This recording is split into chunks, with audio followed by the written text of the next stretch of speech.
It's interesting. Clear Channel, years ago, knew that the internet was going to become a major factor in the entertainment world, in the media business, and they did their best to try to stay on track with iHeart Radio or whatever. well, they're all, yeah, iHeart Media now. But I remember even 12 years ago, they were concerned, knowing that the internet would eventually take over. Yeah. So they tried to push all the jocks, all the program directors, music directors, to be more focused on the internet as opposed to the actual radio station. I think that was a big mistake. Big mistake. First of all, especially when they didn't even follow through with their internet plans. They knew about it, but didn't do anything about it. Yeah, all they did was duplicate their silly radio programming, right?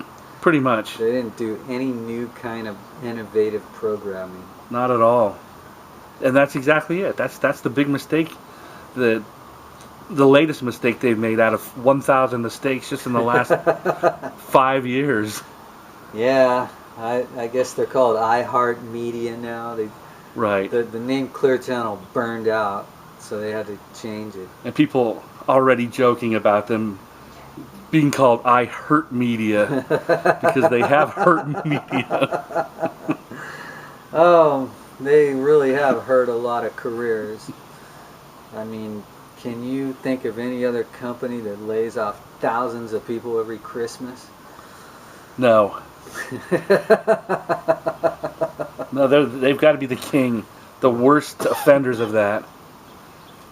So, the future of radio, I don't think depends on what Clear Channel does, because to me, they're just like hanging in there because of they're owned by a big company, and without that, they're nothing. Right, exactly.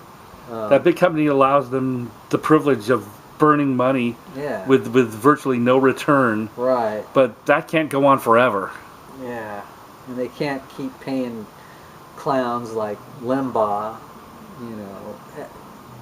just ridiculously high salaries when, all he does is spread nonsense. Right. And even a big portion of his fan base is starting to realize what a clown he is. Yeah, that's good. That's the only thing good about that dude's whole He's lost story. a lot of fans. Only the diehard ditto heads are sticking with him. Yeah. But probably half of his fans are no longer fans of So in his the program big anymore. picture, when you look at that, if that's their biggest star and their highest paid dude, then you're not missing anything if you don't want to pay attention to idiots like that. See what I'm saying? Yeah. All it is a goofball medium that doesn't deliver anything of value. Well, not to normal people.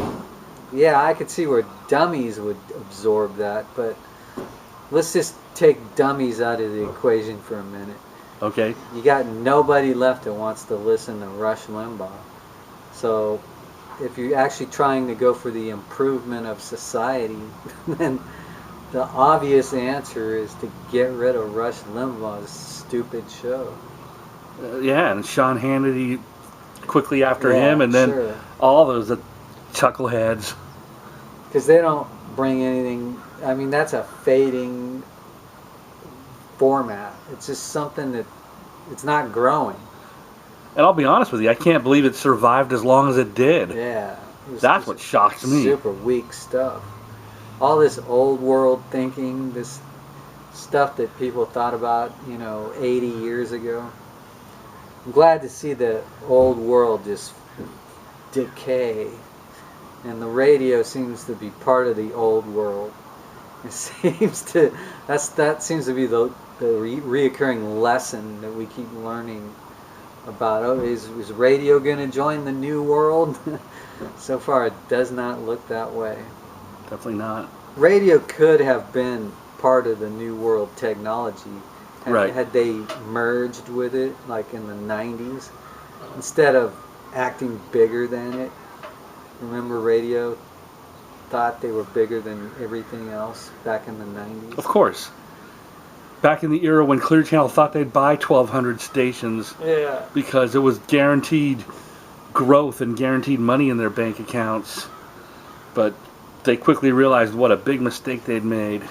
Yeah. So radio's not going back to what it used to be. Back in the great era, the times when, you know, people really had to hear what was on the radio. Because I think we're all headed towards becoming like media people. Like everybody, like social media has turned people into that already. You know, everyone shares media now. That's true. To some degree, it's their own personal media.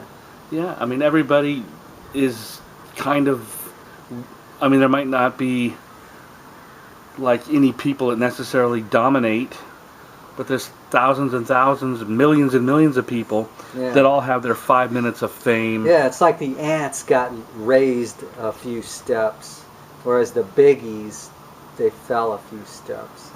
So, what's going to happen? I think internet radio will just keep getting stronger, and terrestrial radio, as we knew it, will continue to fade, but it'll hang out for at least another 20 years.